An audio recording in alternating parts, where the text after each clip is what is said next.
Hello बच्चों, कैसे हैं आप? उम्मीद करती हूँ आप बढ़िया और एकदम मज़े में होंगे। तो आइए बच्चों, आज पढ़ते हैं हम रचनात्मक अभिव्यक्ति अर्थात क्रिएटिव एक्सप्रेशन। तो सबसे पहले हम जानेंगे कि इसमें हम क्या पढ़ने वाले हैं। चलिए अपने अध्याय को शुरू करें।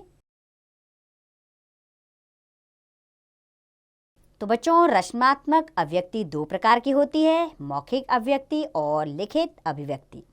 सबसे पहले पढ़ेंगे हम मौखिक अभिव्यक्ति। बच्चों, मौखिक अभिव्यक्ति में हम अपने भावों और विचारों को मुख से बोलकर प्रकट करते हैं। मौखिक अभिव्यक्ति के कई रूप होते हैं, जैसे कविता पाठ, स्वसर वाचन, भाषण, वार्तालाप, वाद विवाद, वाचिक अभिनय, कार्यक्रम संचालन, घटना का वर्णन, कहानी वाचन, चित्र वर्णन, अंत्याक्षरी, संवाद वाचन, टेलीफोन वार्ता, समाचार वाचन, साक्षात्कार आदि। तो बच्चों, मौखिक अभिव्यक्ति के लिए आवश्यक बातें हैं, उन्हें जान लेते हैं।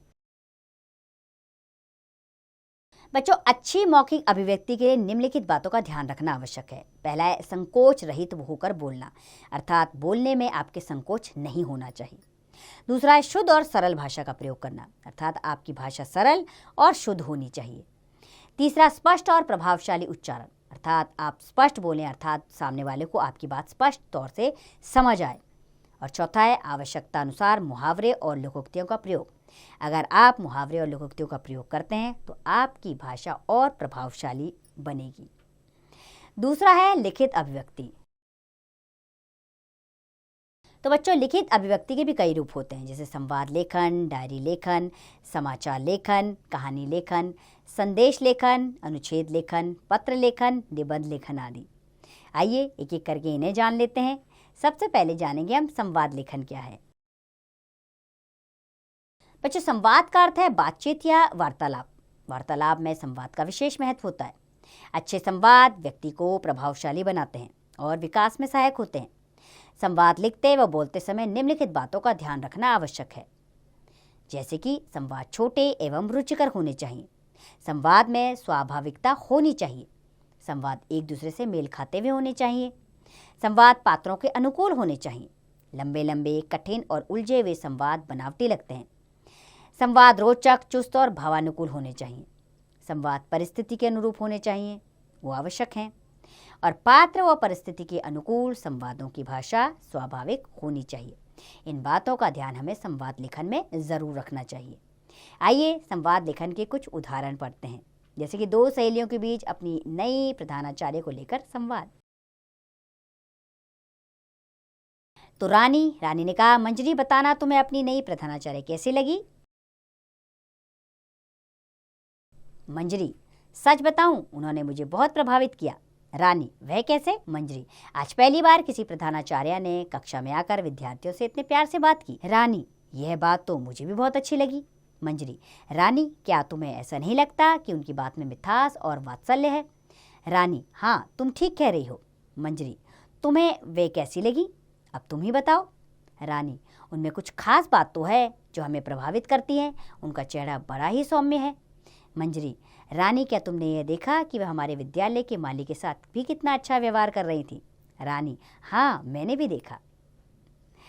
अगला संवाद लेखन है दो पड़ोसियों के बीच कॉलोनी में बढ़ती गंदगी को लेकर फोन पर हुआ संवाद।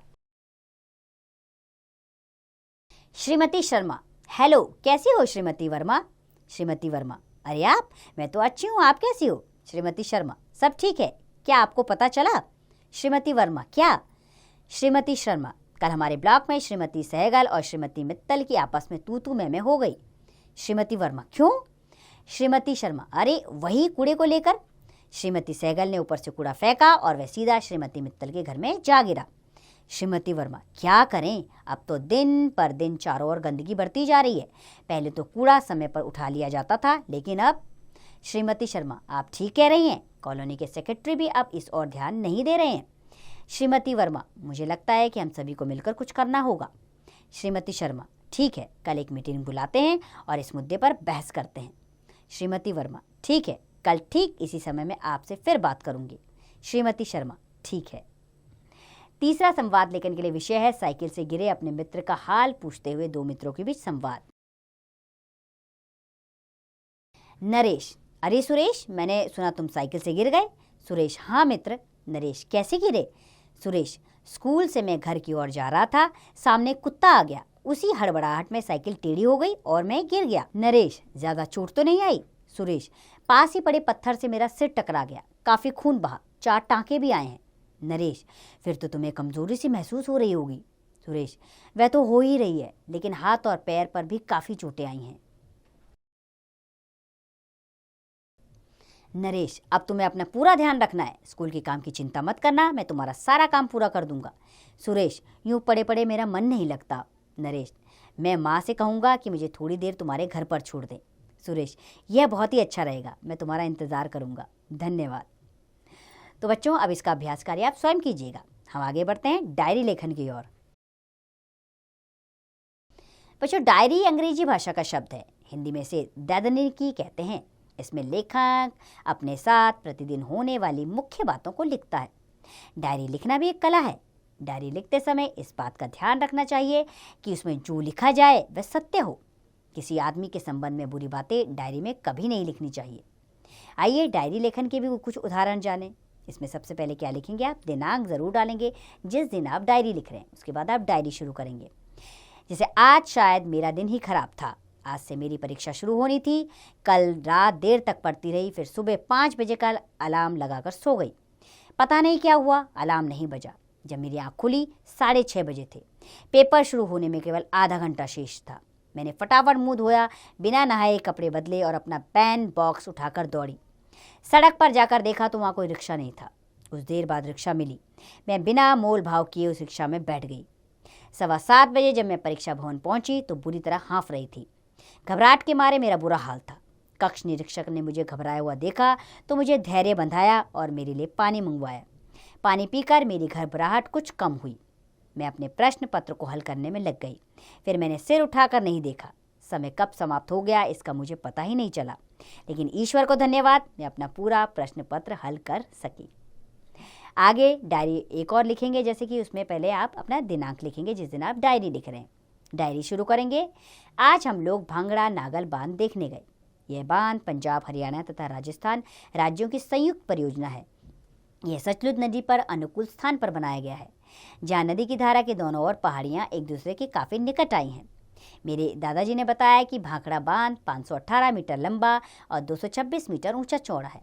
यह टिहरी बांध के बाद भारत का सबसे ऊंचा बांध है। सिखों के 10वें गुरु गोविंद सिंह के नाम पर बने जलाशय का नाम गोविंद सागर रखा गया है। यह 80 वर्ग किलोमीटर क्षेत्र में विस्तृत है, जिसमें 114 घन मीटर जल संचित रहता है। भाखड़ा बांध से 13 किलोमीटर नीचे नागल नामक स्थान पर 312 मीटर लंबा, 121 मीटर चौड़ा और 9 मीटर ऊंचा बांध बनाया गया है। बांध से नहरें निकालकर सिंचाई की व्यवस्था की गई है। यहाँ पर गंगुवाल तथा कोटला पर विद्युत गृह बनाए गए हैं। इसमें 1.2 मेगावाट विद्युत का उत्पादन प्रतिवर्ष होता है। भाखड़ा नागल बांध घूमकर और इसके बारे में जानकर बहुत अच्छा लगा।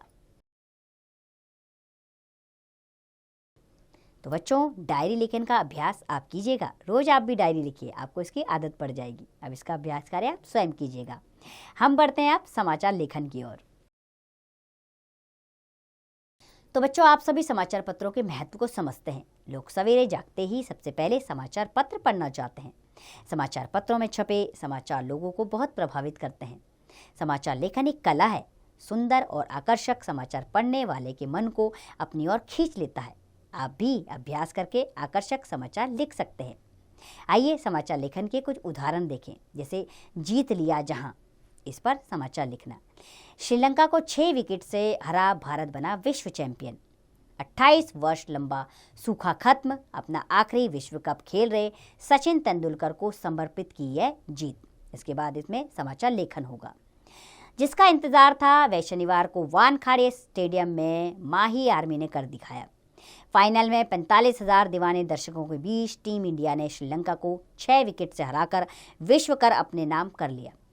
गौतम गंभीर और महेंद्र सिंह धोनी की उत्कृष्ट पारियां और 121 करोड़ लोगों की दुआ शनिवार को वानखाड़े स्टेडियम में भारत को 28 साल बाद विकेट का विश्व चैंपियन बना गई। टीम इंडिया ने श्रीलंका को 6 विकेट से हराकर दूसरी बार विश्व कप जीता। उस दिन भी शनिवार था जब 25 जून 1983 को कपिल देव के धुरंधरों ने लॉर्ड्स में इतिहास रचा था। धोनी के रन बाकरों ने फिर से शनिवार भारतीयों के लिए यादगार बना दिया। भारत ने नया रिकॉर्ड भी बनाया, वह अपनी सरजमी पर फाइनल जीतने वाला पहला देश बन गया। श्रीलंका ने टॉस जीतकर पहले बल्लेबाजी करने का फैसला किया। महिला जयवर्धने ने 88 गेंद पर नाबाद 103 रन की पारी खेली। इसके अलावा कुमार संगकारा 48, तिलक रत्ने, दिलशाना 33 और नुवाक कुशवाहे 32 ने भी अच्छा योगदान दिया। भारतीय गेंदबाजों ने शुरू में कसी हुई गेंदबाजी की, लेकिन आखिर में जमकर रन लुटाए। श्रीलंका ने आखिरी 5 ओवर में 63 रन बटोरकर 6 विकेट पर 274 रन का अच्छा स्कोर खड़ा किया। भारतीय पारी की शुरुआत खराब रही। लेथिम मंगला ने दूसरी ही गेंद में वीरेंद्र सहवाग को पग बाधा आउट कर दिया। तेंदुलकर ने अपने घरेलू मैदान पर 1-2 शॉट लगाकर दर्शकों में जोश भरने की कोशिश की, लेकिन मलिंगा के तीसरे ओवर में संगकारा ने जब विकेट के पीछे उनका कैच ले लिया तो सबके मुंह खुले को खुले रह गए। इसके बाद आए गंभीर न केवल विकेट पर टिके रहे, बल्कि उन्होंने करारे शॉट जमाकर रन गति भी नहीं गिरने दी। इस बीच जब वे 16 रन पे थे तो सूरज रणदीप की गेंद पर कुलशेखरा ने उनका कैच छोड़ा। श्रीलंका को यह चूक महंगी पड़ी और गंभीर ने विराट कोहली 35 के साथ लगभग 15 ओवर में 83 रन और धोनी 91 नाबाद के साथ लगभग 20 ओवरों में 109 रन की साझेदारी करके दबाव मिटा दिया। गंभीर 97 जब चौथे विकेट के रूप में आउट हुए तब भारत का स्कोर 223 था। इसके बाद बाकी का काम धोनी और युवराज सिंह 21 नाबाद ने कर दिखाया। धोनी ने विजयी छक्का जड़ा और भारत 4 विकेट पर 277 रन बनाकर विश्व चैंपियन बन गया। तो बच्चों, अब आप भी इस तरह समाचार लेखन का अभ्यास जारी रखिएगा। हम बढ़ते हैं आगे कहानी लेखन की ओर। बच्चों, कहानी कहना सुनना सबको अच्छा लगता है, लेकिन अभिव्यक्ति में कहानी लेखन का महत्वपूर्ण स्थान है। लेखन में दक्षता प्राप्त करके आप एक अच्छे कहानी लेखक बन सकते हैं और बड़ा नाम भी कमा सकते हैं। कहानी लेखन में निम्नलिखित बातों का ध्यान रखना चाहिए, जैसे कि कहानी की भाषा सरल, मुहावरेदार और सहज हो, कहानी में कम पात्र हों, कहानी में अंत तक उत्सुकता बनी रहे, कहानी का कथानक स्पष्ट और स्वाभाविक हो, कहानी से कोई ना कोई शिक्षा मिलती हो। आइए कहानी लेखन के कुछ उदाहरण देखें। तो पहला विषय है कहानी लेखन के लिए रेत और पत्थर। एक बार 2 मित्र रेगिस्तान में चले जा रहे थे। रास्ते में चलते चलते उन दोनों की कुछ कहासुनी हो गई और एक दोस्त ने दूसरे के चेहरे पर थप्पड़ जड़ दिया, पर दूसरा दोस्त जिसे थप्पड़ पड़ा था चुपचाप चलता रहा। उसने दोस्त से कुछ नहीं कहा, बस रेत पर लिख दिया, आज मेरे सबसे अच्छे दोस्त ने मुझे थप्पड़ मारा। वे आगे चलते गए। थोड़ा आगे जाने के बाद उन्हें नहाने लायक एक उपयुक्त स्थान मिला, परंतु जिस दोस्त को थप्पड़ पड़ा था वह अचानक दलदल में फंस गया और डूबने लगा। उसके दोस्त ने, जिसने पहले उसे थप्पड़ मारा था, इस बार डूबने से बचा लिया। उसके दोस्त ने इस बार पत्थर पर लिखा, आज मेरे सबसे अच्छे दोस्त ने मेरी जान बचाई। उसके दोस्त ने यह देखने के बाद उससे पूछा, जब मैंने तुम्हें थप्पड़ मारा था तब तुमने रेत पर लिखा था, अब तुमने पत्थर पर लिखा, क्यों? उसके दोस्त ने जवाब दिया, जब कोई मुझे दुख पहुंचाए तब हमें उसे रेत पर लिखना चाहिए, ताकि रेगिस्तान की हवा जैसे रेत को अपने साथ उड़ाकर ले जाती है, वैसे ही हम भी अपने दोस्त के बुरे व्यवहार को, उसके द्वारा पहुंचाए गए दुख को भूल सकें। पर जब कोई हमारे साथ अच्छा करता है तो हमें उससे पत्थर पर लिख देना चाहिए, ताकि कोई भी उसे मिटा ना सके और हम अपने दोस्त की अच्छाई कभी ना भूलें। इसी तरह अपना दुख रेत में लिखें और अपना सुख पत्थर पर, ताकि दुनिया की अच्छाई हमेशा याद रहे। इसके बाद आप शिक्षा ज़रूर लिखेंगे। तो इस कहानी से हमें शिक्षा मिलती है कि हमें दूसरों की अच्छाई को याद रखना चाहिए, बुराई को नहीं। दूसरा कहानी लेखन के लिए विषय है मोर और कछुआ। एक मोर और कछुए में गहरी मित्रता थी। मोर नदी के किनारे एक पेड़ पर रहता था। उसी नदी में कछुए का घर था। मोर प्रतिदिन नदी में पानी पीने के बाद अपने मित्र के मन बहलाव के लिए नदी के किनारे अपने सुंदर पंख फैलाकर नाच दिखाया करता था। एक दिन एक चिड़िया पकड़ने वाला उधर आया। वह चिड़ियों की खोज में था। उसने मोर को नदी किनारे नाचते देखा तो उसे पकड़ लिया।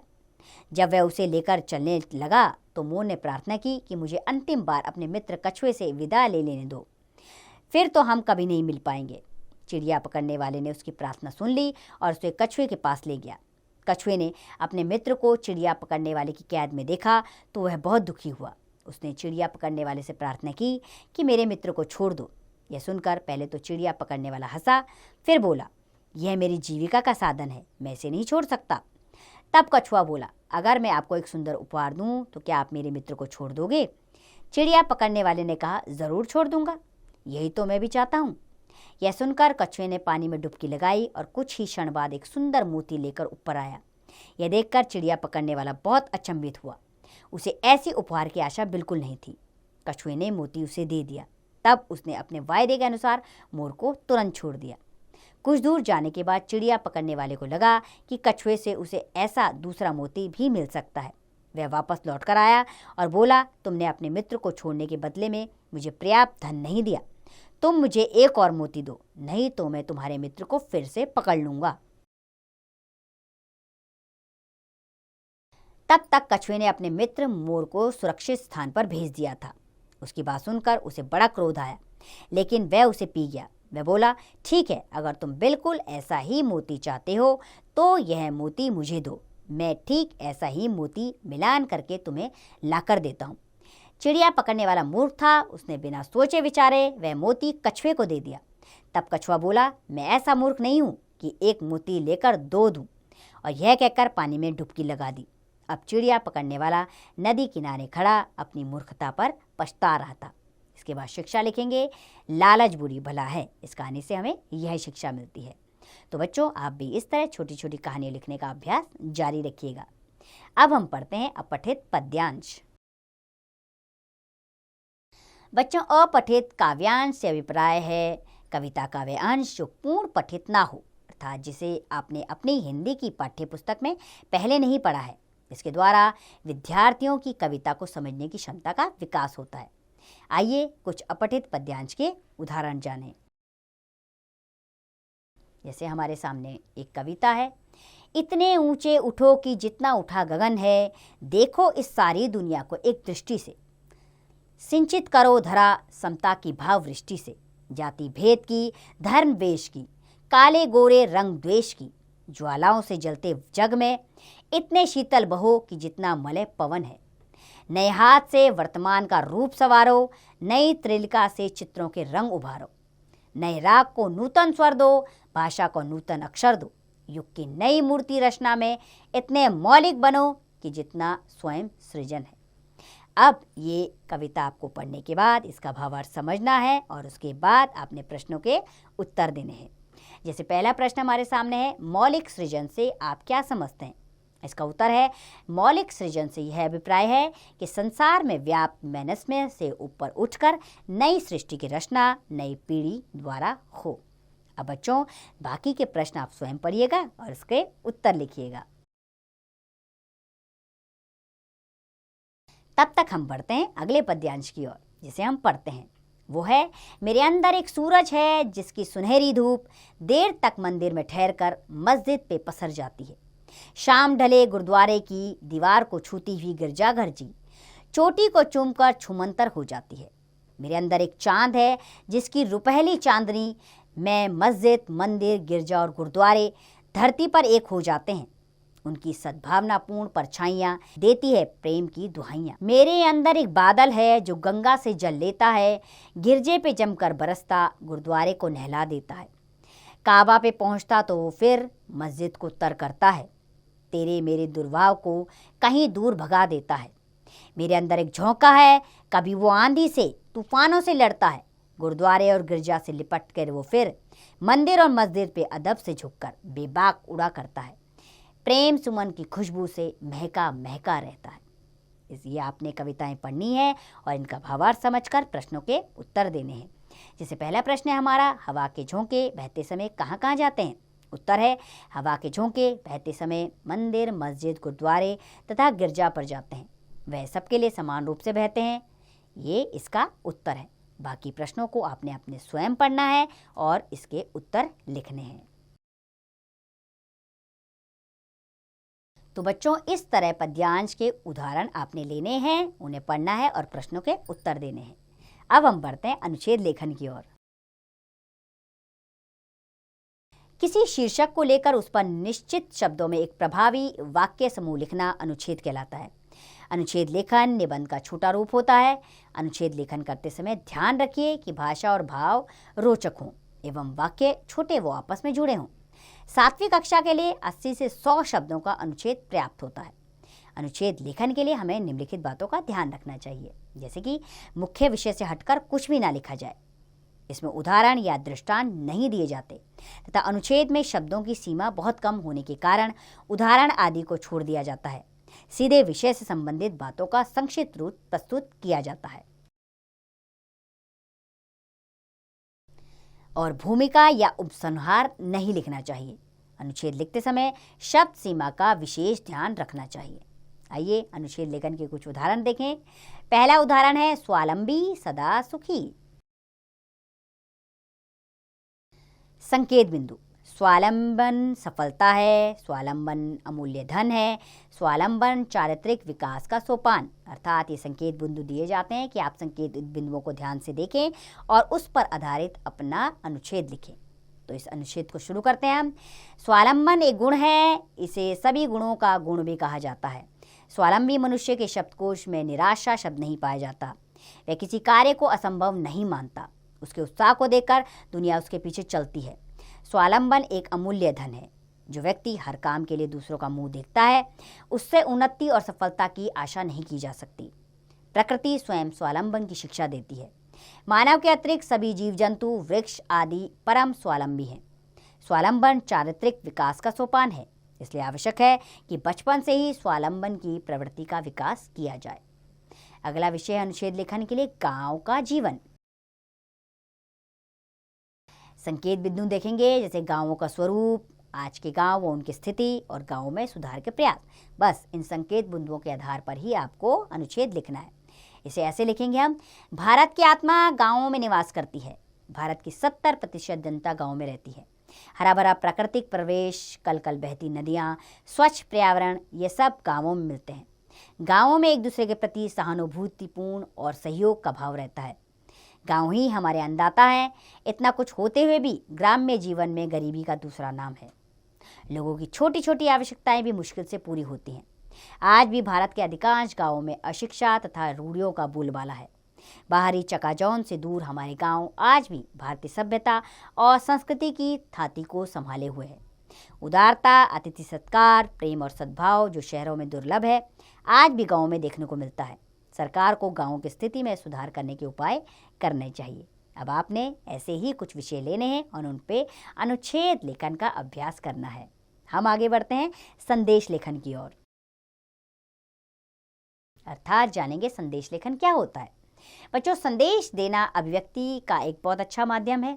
कई बार किसी आवश्यक कार्य को करने में जब हम असमर्थ होते हैं तो उसे किसी दूसरे से कराने के लिए एक संदेश देना पड़ता है। आजकल तो लघु संदेश सेवा जैसे MMS, व्हाट्सएप, ईमेल आदि से भी बहुत ज़रूरी संदेश आसानी और शीघ्रता के साथ दूर दूर भेजे जा सकते हैं। यह उदाहरण देखते हैं, जैसे परिस्थिति। आप अपनी कक्षा अध्यापिका के घर के निकट ही रहते हैं। आपकी कक्षा अध्यापिका आपके माध्यम से कक्षा के छात्रों को संदेश भिजवाना चाहती है कि कक्षा आरंभ होने से पहले प्रातः 6 बजे होने वाली मासिक बाल सभा इस बार नहीं हो पाएगी, क्योंकि उन्हें अचानक कहीं बाहर जाना पड़ रहा है। इस घटना के लिए एक संदेश लिखिए। तो आप संदेश इस तरह लिखेंगे। पहले आप तिथि लिखेंगे जिस दिन आप संदेश दे रहे हैं, जैसे 20 फरवरी 2023 आपने लिखा। उसके बाद संदेश लिखेंगे। हमारी कक्षा अध्यापिका श्रीमती रिया सक्सेना ने संदेश दिया है कि हर महीने होने वाली बाल सभा इस बार नहीं हो पाएगी, क्योंकि उन्हें किसी आवश्यक कार्य से बाहर जाना पड़ रहा है। अतः सभी छात्रों से निवेदन है कि कल वे प्रातः 6 बजे न आकर विद्यालय के नियमित समय पर ही पहुँचें। अब आगे बढ़ेंगे हम बच्चों नोटिस लेखन पर। बच्चों, नोटिस उस जरूरी सूचना को कहा जाता है जो संबंधित लोगों को ध्यान दिलाने व अनुपालन करने के लिए दी जाती है। नोटिस लेखन के एक उदाहरण को ध्यान से पढ़ते हैं हम, जैसे है परिस्थिति। कक्षा 7 ब की अनुराधा को छुट्टी के समय विद्यालय के मुख्य द्वार के पास एक पर्स मिला है, जिसमें कुछ आवश्यक कागजात और रुपए भी हैं। अनुराधा की ओर से इस आशय की सूचना देते हुए एक नोटिस लिखिए। सबसे पहले आप ऊपर नोटिस लिखेंगे, उसके नीचे दिनांक डालेंगे और उसके नीचे लिखेंगे कृपया ध्यान दें, और उसके नीचे से आप नोटिस शुरू करेंगे। जैसे कल सोमवार 6 सितंबर को छुट्टी के समय मुझे एक भूरे रंग का पर्स मिला है जो विद्यालय के मुख्य द्वार के समीप पड़ा हुआ था। उसमें कुछ कागजात और रुपए पाए गए हैं। यह पर्स विद्यालय के ही किसी छात्र के अभिभावक या कर्मचारी का हो सकता है। यह जिस किसी का भी हो, कृपया विद्यालय के कार्यालय से संपर्क करें। इसके नीचे धन्यवाद लिखेंगे और अपना नाम लिखेंगे और अपनी कक्षा लिखेंगे। तो ये था नोटिस। अब इस तरह के नोटिस आप लिखने का अभ्यास स्वयं कीजिएगा। अब हम पढ़ते हैं अपठित गद्यांश।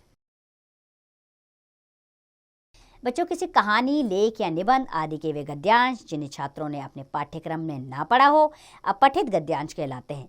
अपठित गद्यांश के अंतर्गत विद्यार्थियों को ऐसा गद्यांश दिया जाता है जो उन्होंने अपनी निर्धारित पाठ्य पुस्तकों में नहीं पढ़ा हो।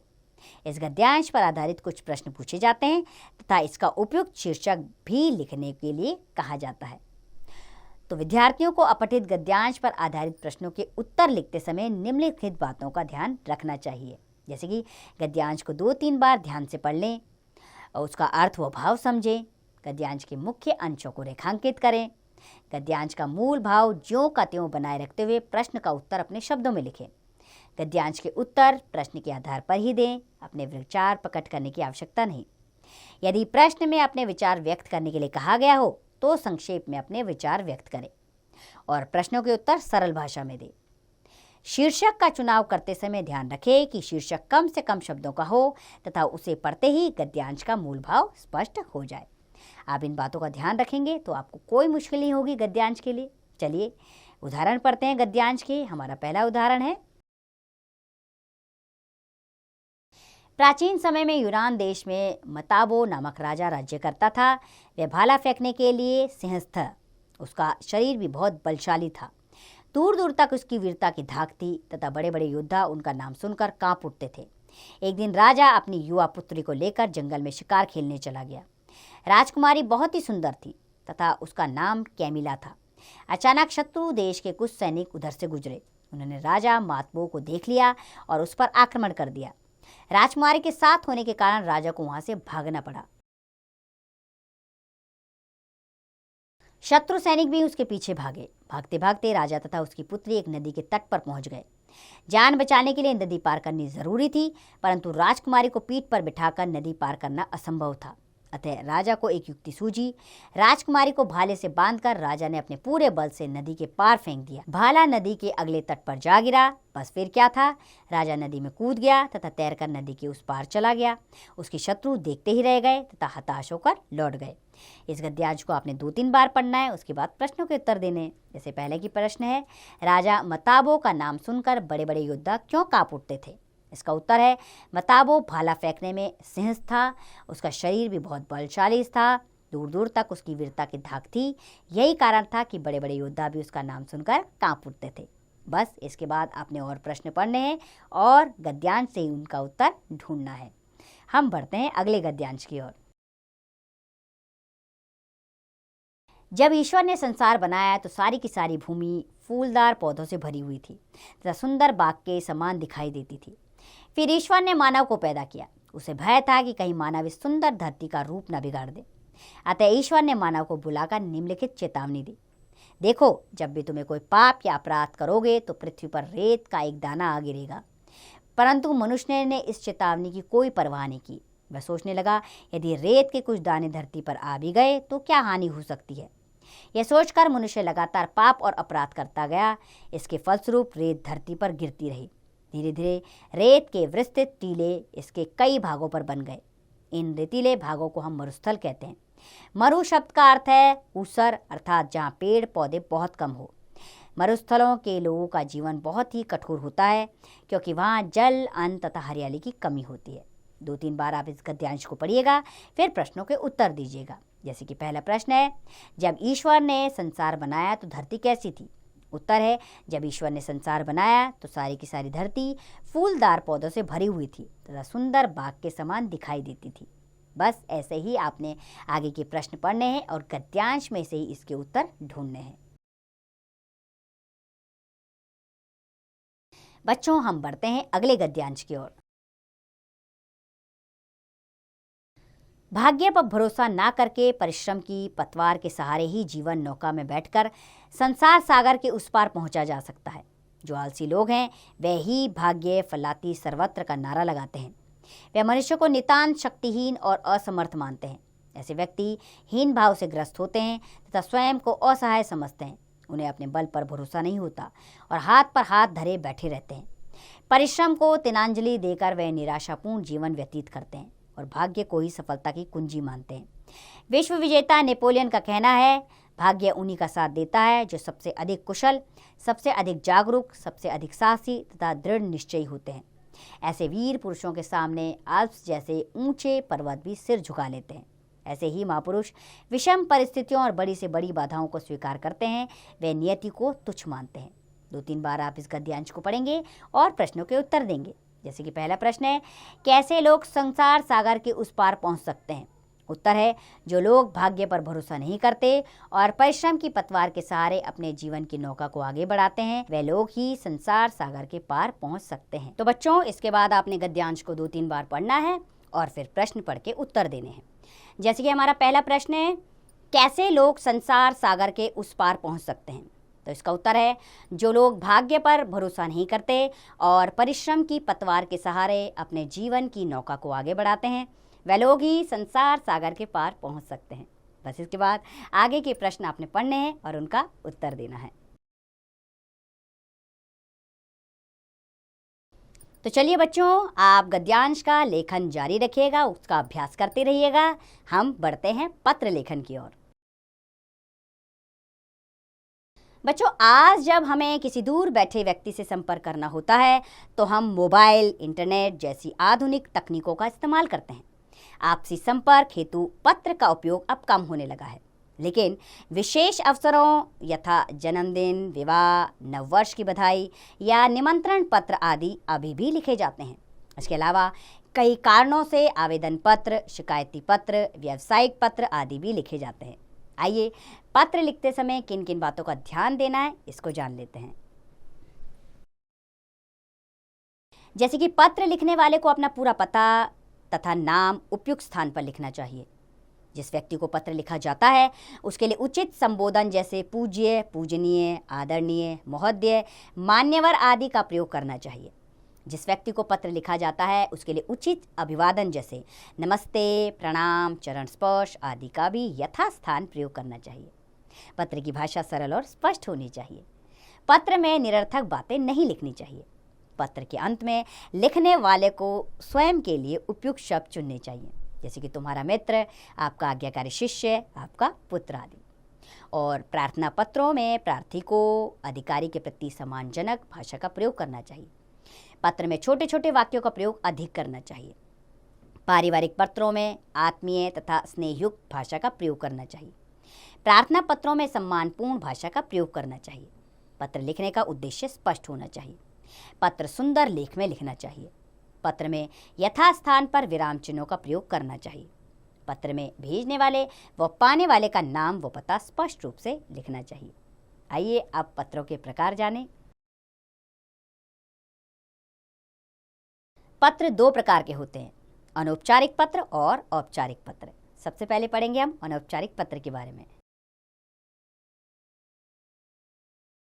इन पत्रों को निजी पत्र भी कहा जाता है क्योंकि इनमें औपचारिकता नहीं होती बल्कि निजता और अपनापन होता है। ये पत्र मित्रों, संबंधियों और परिचितों को लिखे जाते हैं। दूसरे तरह के पत्र होते हैं औपचारिक पत्र।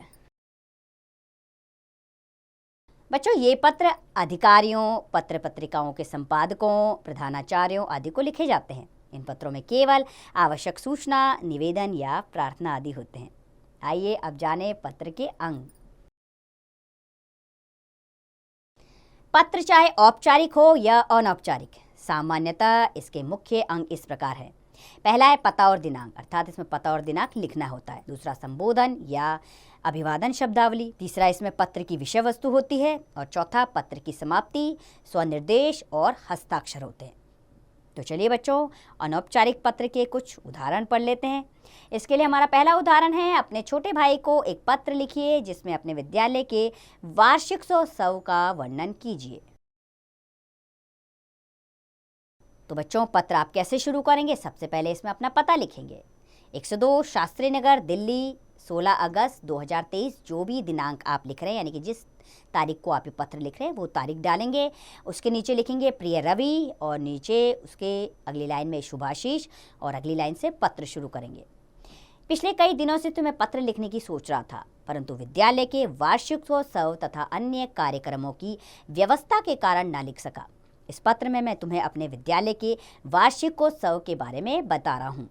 जैसे कि तुम जानते हो कि हमारे विद्यालय का वार्षिकोत्सव प्रतिवर्ष 9 अगस्त को मनाया जाता है, क्योंकि इसी दिन हमारे विद्यालय की स्थापना हुई थी। इस वर्ष भी बड़ी धूमधाम से वार्षिकोत्सव मनाया गया। 8 अगस्त को वार्षिक प्रदर्शनी का आयोजन किया गया था, जिसमें सभी कक्षाओं की ओर से चित्रकला, विज्ञापन, विज्ञान आदि विभिन्न विषयों पर चार्ट एवं मॉडल प्रदर्शित किए गए थे।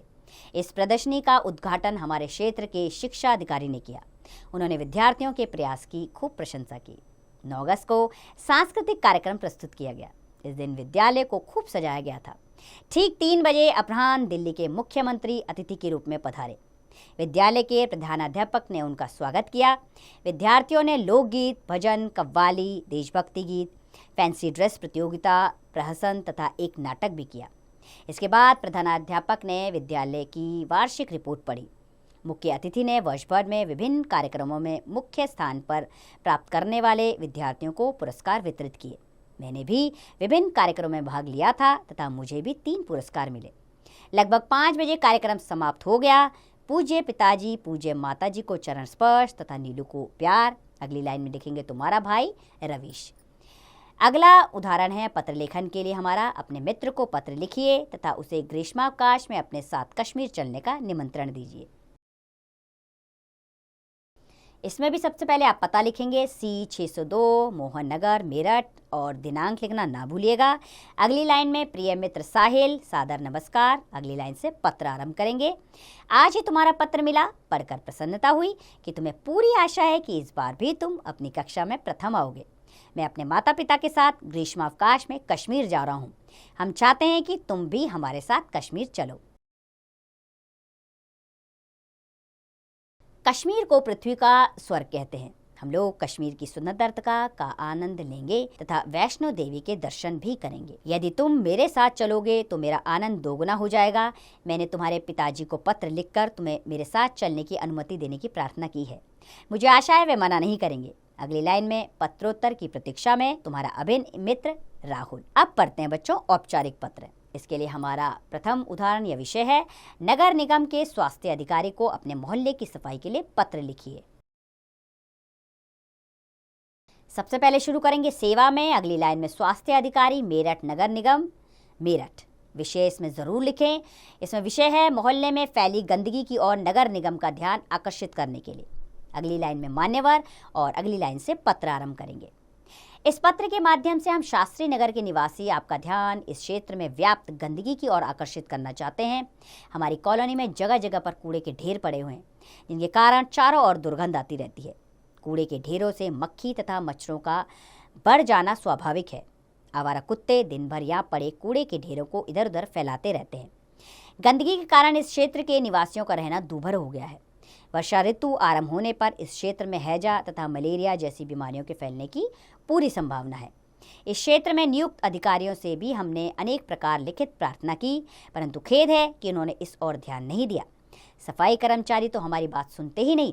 अतः आपसे नम्र निवेदन है कि तत्काल इस समस्या का समाधान करवाएं और संबंधित अधिकारियों को उचित निर्देश दें।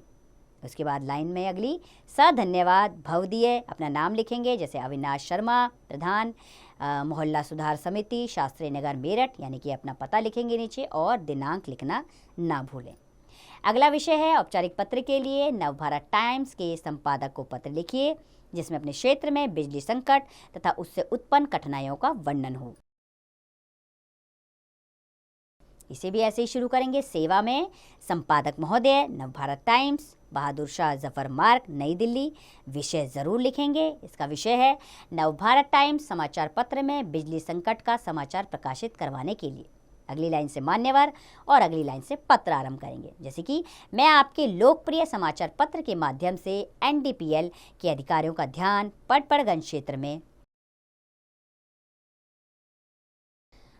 में बिजली की अपर्याप्त आपूर्ति के कारण उत्पन्न कठिनाइयों की ओर आकर्षित कराना चाहता हूं। वैसे तो मार्च अप्रैल के दिनों में दिल्ली की जनता को बिजली का संकट सहना पड़ता है, परंतु इस बार फरवरी के मध्य से ही पटपड़गंज क्षेत्र के निवासी बिजली के संकट से अत्यधिक प्रभावित हुए हैं।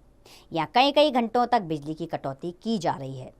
फरवरी मार्च के महीने विद्यार्थियों के लिए अत्यंत महत्वपूर्ण होते हैं। इन्हीं दिनों में परीक्षाएं होती हैं, जिनके परिणाम पर विद्यार्थियों का भविष्य निर्भर करता है। बिजली के ना होने के कारण विद्यार्थियों को विशेष रूप से बहुत कठिनाई हो रही है। आपके समाचार पत्र के माध्यम से मेरा एनडीपीएल के अधिकारियों से निवेदन है कि वे इस क्षेत्र के निवासियों की समस्या का शीघ्र समाधान करें। आशा है आप मेरे पत्र को उचित स्थान पर प्रकाशित कर अनुग्रहित करेंगे।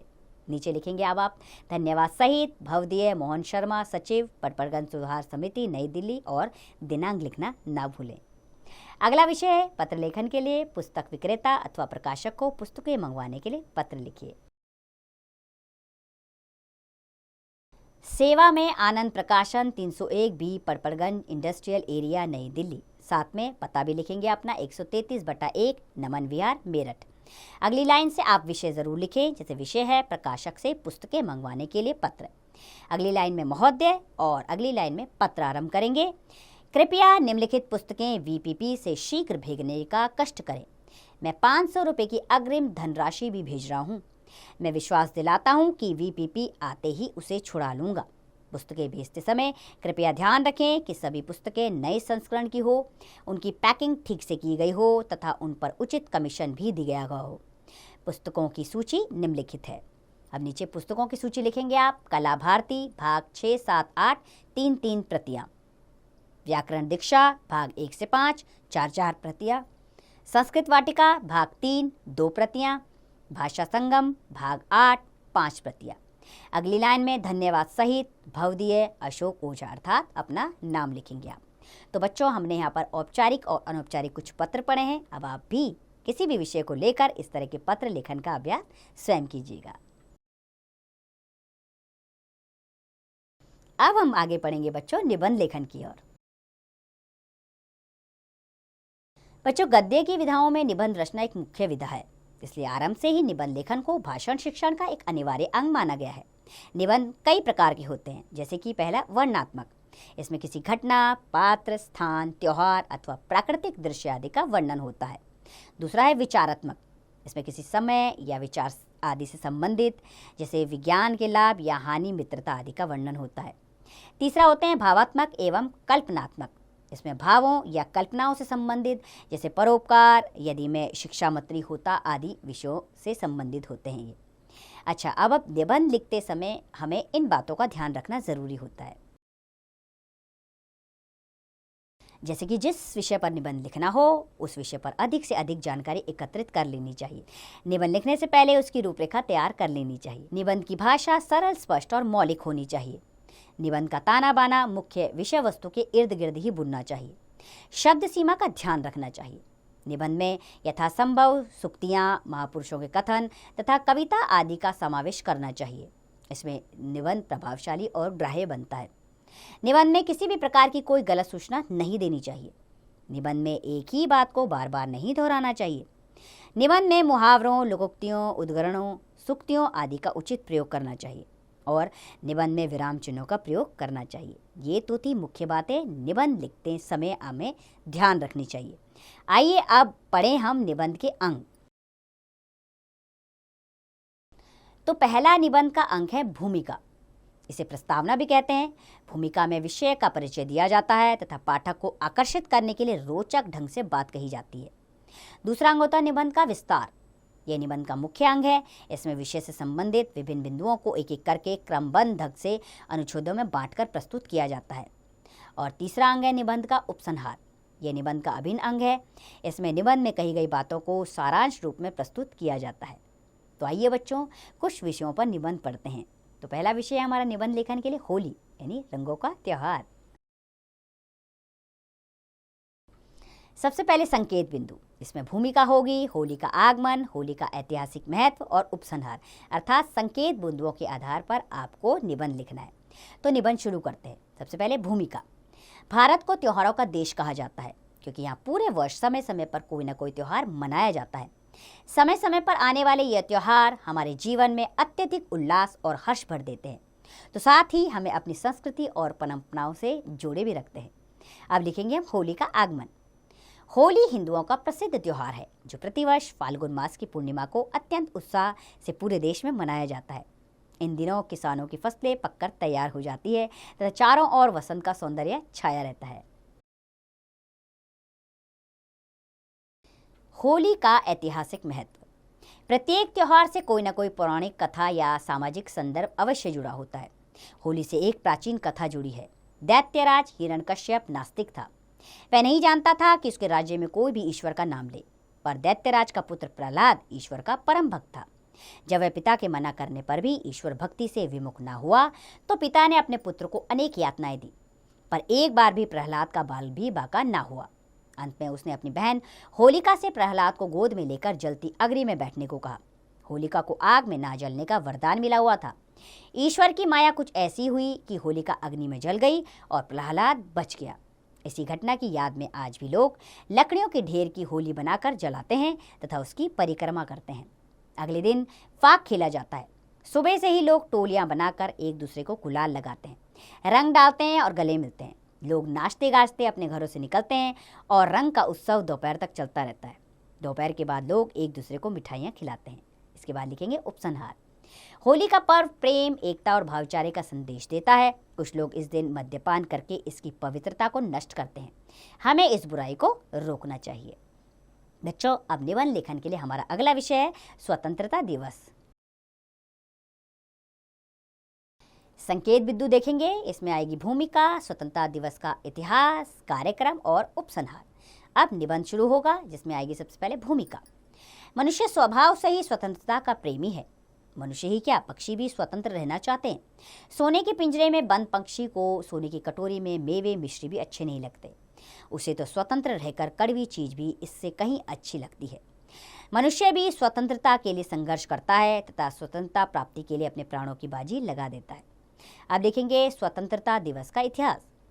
भारतवासियों के लिए 15 अगस्त 1947 का दिन अत्यंत हर्षोल्लास एवं भाग्योदय का था, क्योंकि इस दिन सदियों की गुलामी के बाद हमें अंग्रेजों की दास्ता से मुक्ति मिली थी तथा हमने स्वतंत्र वायु में सांस ली थी। इसलिए 15 अगस्त को हम स्वतंत्रता दिवस के रूप में मनाते आ रहे हैं। भारत की स्वतंत्रता प्राप्ति की कहानी लगातार संघर्ष तथा बलिदानों से भरी है। स्वतंत्रता प्राप्ति की पहली चिंगारी सन 1857 में सुलगी थी। अनेक कारणों से यह प्रयास असफल हो गया, पर चिंगारी बुझी नहीं, भीतर ही भीतर सुलगती रही। अनेक देशभक्तों ने इस चिंगारी को शोला बना दिया। भगत सिंह, चंद्रशेखर आजाद, राजगुरु सरीखे अनेक देशभक्तों ने हंसते हंसते फांसी के फंदों को चूमा। अनेक क्रांतिकारियों ने अपना बलिदान दिया तथा अंततः गांधी जी के नेतृत्व में हम स्वतंत्र हुए। अब लिखेंगे कार्यक्रम। इस दिन देश के प्रधानमंत्री ऐतिहासिक लाल किले पर राष्ट्रध्वज फहराते हैं और देशवासियों को अपना संदेश देते हैं। इस दिन सार्वजनिक अवकाश रहता है। पूरे देश में सरकारी कार्यालयों तथा स्कूलों में राष्ट्रध्वज फहराया जाता है तथा अनेक कार्यक्रम होते हैं जिसमें देश के अमर शहीदों को श्रद्धांजलि दी जाती है। अब लिखेंगे अंत में उपसंहार। 15 अगस्त हमारा राष्ट्रीय पर्व है। इस दिन हमें संकल्प लेना चाहिए कि हम देश की एकता और अखंडता की रक्षा करेंगे। तो बच्चों, निबंध लेखन के लिए हमारा अगला विषय है दीपावली यानी कि प्रकाश पर्व। संकेत बिंदु। भूमिका, पौराणिक कथाएं तथा ऐतिहासिक घटनाएं, मनाने का तरीका और उपसंहार। इन्हीं संकेत बिंदुओं के आधार पर हम निबंध शुरू करेंगे। सबसे पहले शुरू होगी भूमिका। दीपावली भारत का अत्यंत महत्वपूर्ण तथा लोकप्रिय त्यौहार है। यह त्यौहार कार्तिक मास की अमावस्या को मनाया जाता है। दीपावली का अर्थ है दीपों की अवली अर्थात पंक्ति। अब लिखेंगे पौराणिक कथाएं तथा ऐतिहासिक घटनाएं। इस पर्व के साथ अनेक पौराणिक कथाएं जुड़ी हैं। इस दिन श्री राम 14 वर्ष का वनवास काटकर सीता और लक्ष्मण के साथ रावण का वध करके अयोध्या वापस लौटे थे। इसी खुशी में अयोध्यावासियों ने अपने घरों पर दीप मालाएं जलाई थी। पौराणिक कथा के अनुसार इस दिन सागर मंथन होने पर धन की देवी लक्ष्मी प्रकट हुई थी। इस दिन नरसिंह भगवान ने हिरण्यकश्यप का वध किया था। महर्षि दयानंद तथा महावीर स्वामी को इसी दिन मोक्ष प्राप्त हुआ था। अब लिखेंगे मनाने का तरीका। दीपावली के 2 दिन पूर्व त्रयोदशी को धनतेरस, उससे अगले दिन नरक चौदस तथा उससे अगले दिन दीपावली का पर्व मनाया जाता है। दीपावली के दिन घर घर में लक्ष्मी पूजन किया जाता है। चौथे दिन गोवर्धन पूजा और 5वें दिन भैया दूज मनाई जाती है। दीपावली पर लोग अपने मित्रों और संबंधियों के यहाँ मिठाई तथा उपहारों का आदान प्रदान करते हैं तथा घरों पर मोमबत्तियां, दीपक आदि जलाते हैं। इस अवसर पर बच्चे पटाखे जलाकर अत्यंत प्रसन्न होते हैं। अब लिखेंगे उपसंहार।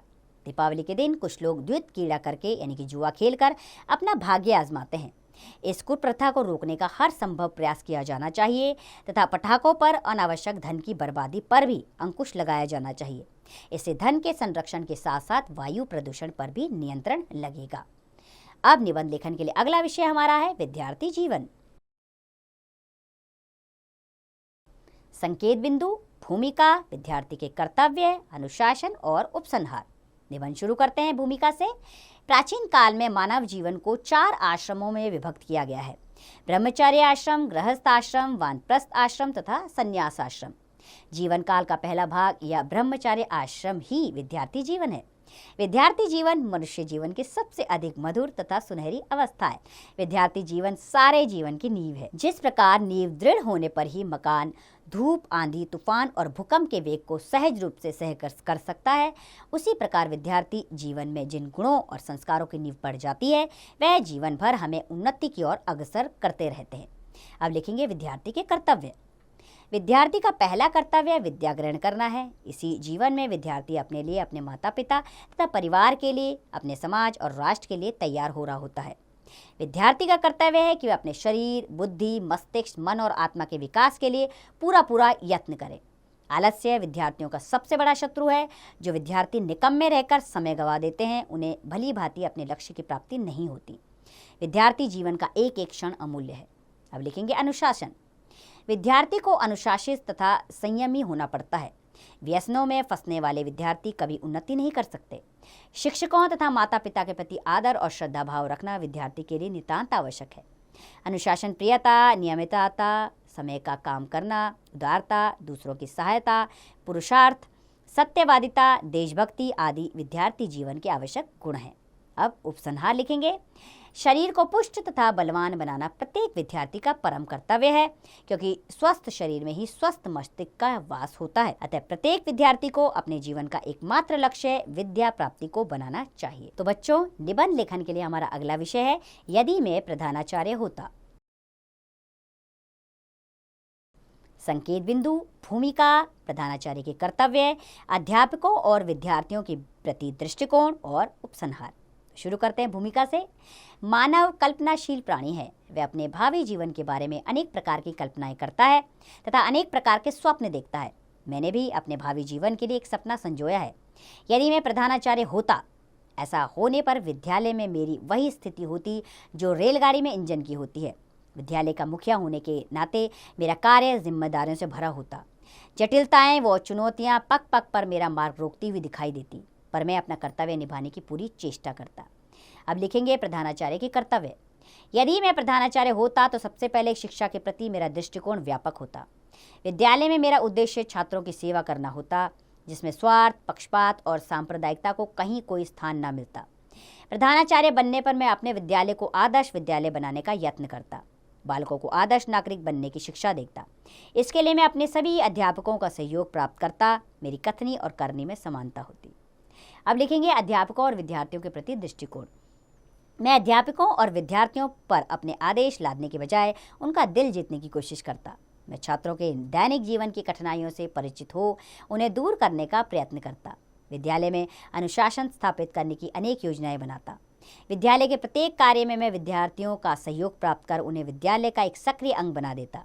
मैं शिक्षा को व्यावहारिक बनाने का प्रयत्न करता। अब उपसंहार लिखेंगे। मुझे पूर्ण विश्वास है कि मेरे विद्यालय के शिक्षक तथा विद्यार्थी मुझे अपना अधिकारी ना मानकर मार्गदर्शक, साथी या मित्र समझते।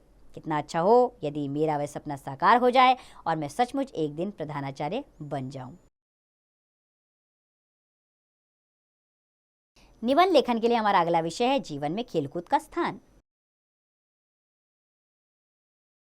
संकेत बिंदु, भूमिका, जीवन के प्रत्येक क्षेत्र में खेलों का महत्व, लाभ और निष्कर्ष। तो भूमिका से शुरू करेंगे हम।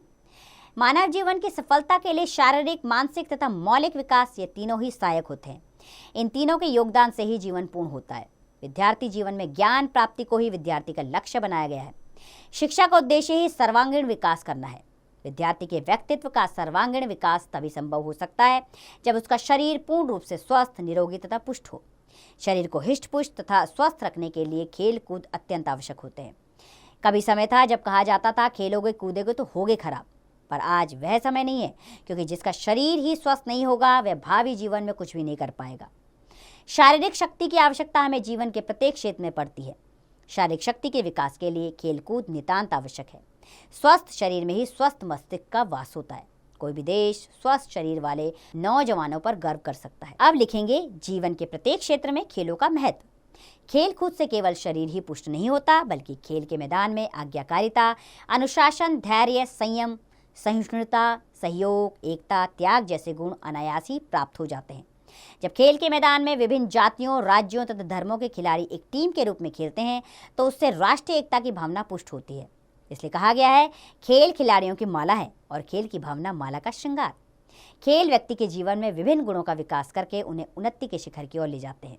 उसके बाद देखेंगे लाभ। जो विद्यार्थी केवल रट्टू तोता बनकर परीक्षा पास कर लेते हैं और खेल कूद से विमुख रहते हैं, उनका शरीर जीवन भर रोगों का केंद्र बना रहता है। असमय ही उनकी आंखों पर चश्मा चढ़ जाता है तथा शरीर दुर्बल हो जाता है। खेलकूद से व्यक्ति का शारीरिक व्यायाम होता है, जिससे वह स्वस्थ रहता है। इसलिए विद्यालयों के पाठ्यक्रम में खेलकूद अनिवार्य विषय के रूप में सम्मिलित किया गया है। शारीरिक शिक्षा पूर्ण शिक्षा है, जो बालक के व्यक्तित्व का पूर्ण विकसित करती है तथा उन्हें स्वस्थ रखती है। अब इसके बाद निष्कर्ष लिखेंगे। इस प्रकार हमारे जीवन में खेलों का विशेष महत्व है। खेलों से अनुशासन तथा नियम पूर्वक कार्य करने की शिक्षा मिलती है। निबंध लेखन के लिए अगला विषय है हमारा बच्चों पुस्तकालय। संकेत बिंदु, भूमिका, प्रकार, पुस्तकालयों की उपयोगिता और उपसंहार। भूमिका से शुरू करेंगे। पुस्तकालय वह स्थान है जहाँ विभिन्न विषयों से संबंधित अनेक पुस्तकों का संग्रह होता है। पुस्तकालय शब्द दो शब्दों के मेल से बना है, पुस्तक जमा आलय, अर्थात पुस्तकों का घर। पुस्तकालय अध्ययन और ज्ञान प्राप्ति का बहुत बड़ा केंद्र होता है, जहाँ अवकाश के समय जाकर ज्ञान अर्जन किया जा सकता है। अब लिखेंगे प्रकार। पुस्तकालय कई प्रकार के होते हैं, निजी या व्यक्तिगत, संस्थागत तथा सार्वजनिक। निजी पुस्तकालय किसी व्यक्ति विशेष से संबंधित होते हैं। उनमें पुस्तकों की संख्या सीमित होती है तथा उसका लाभ भी प्रत्येक व्यक्ति नहीं उठा सकता। संस्थागत पुस्तकालय किसी संस्था द्वारा चलाए जाते हैं, जैसे स्कूल, कॉलेज या विश्वविद्यालय आदि। इन पुस्तकालयों का लाभ भी केवल वे ही प्राप्त कर सकते हैं जो उन संस्थानों से संबंधित हो। सार्वजनिक पुस्तकालय प्राय राजकीय होते हैं। उनका लाभ कहीं भी किसी के भी द्वारा उठाया जा सकता है। कहीं कहीं सामाजिक संस्थाओं द्वारा भी सार्वजनिक पुस्तकालय चलाए जाते हैं।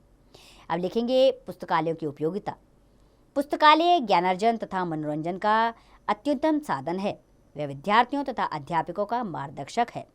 पुस्तकालयों में अनेक दुर्लभ पुस्तकें भी उपलब्ध रहती हैं। किसी भी विषय के विस्तृत ज्ञान के लिए पुस्तकालय अत्यंत महत्वपूर्ण साधन है।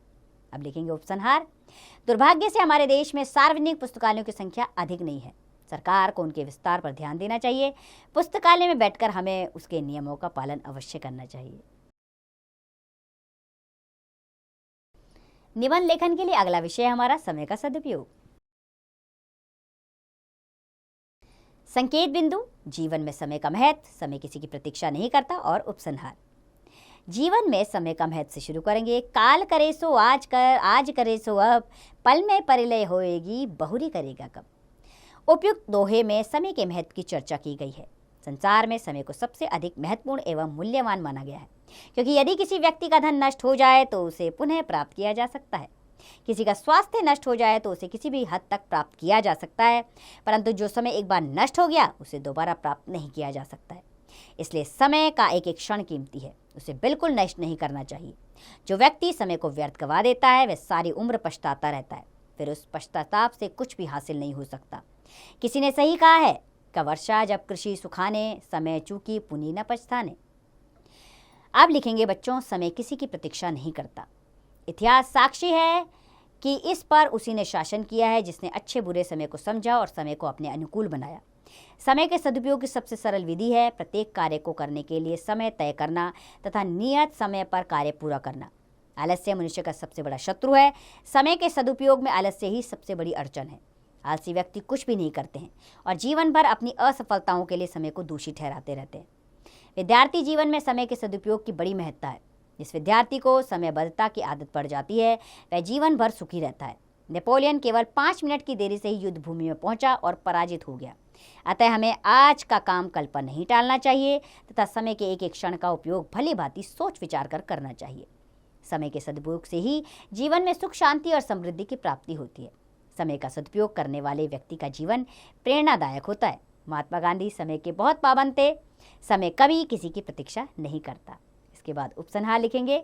हमें समय के महत्व को समझते हुए समय का भरपूर सदुपयोग करना चाहिए तथा अपने समय के एक एक पल का उपयोग करना चाहिए तथा अपने जीवन का प्रगति के पथ पर अग्रसर करना चाहिए। तो बच्चों, निबंध लेखन के लिए हमारा अगला विषय है जीवन में परिश्रम का महत्व। संकेत बिंदु। परिश्रम आदर्श जीवन का मूल मंत्र, परिश्रम उन्नति का आधार और उपसंहार। तो पहले लिखेंगे परिश्रम आदर्श जीवन का मूल मंत्र। परिश्रम वह गुण है जिससे मनुष्य सफलता की ऊंची से ऊंची चोटी तक पहुंच सकता है। परिश्रम की कला मनुष्य को चांद तक ले गई है और नक्षत्रों तक ले जाएगी। समुद्र में न जाने कितने युगों से रत्न पड़े हुए थे, परंतु जब देव और दानवों ने मिलकर उसे मंथने का परिश्रम किया, तभी वह 14 अमूल्य रत्न बाहर आए। यह जीवन संसार सागर ही तो है, जिसे बिना मथे कुछ मिलने वाला नहीं। अब लिखेंगे हम परिश्रम उन्नति का आधार। इतिहास साक्षी है कि भाग्य का आश्रय छोड़कर कर्म में तत्पर रहने वाले लोग ही उन्नति करके इतिहास का निर्माण करते हैं तथा समय पर शासन करते हैं। भगवान श्री कृष्ण यदि भाग्य के भरोसे बैठे रहते तो एक ग्वाले का जीवन बिताकर ही एक दिन काल कवलित हो जाते। नादिर शाह जन्म भर ईरान में भेड़ों के झुंड को चराते रहते। स्टालिन अपने वंश परंपरागत व्यवसाय जूते बनाने के काम को ही करते हुए कुशल मोची बनते। जो कुछ भी इन लोगों ने पाया वह सब उनकी दृढ़ संकल्प शक्ति, साहस, धैर्य, अपने ध्येय में अटल विश्वास और परिश्रम के कारण ही पाया।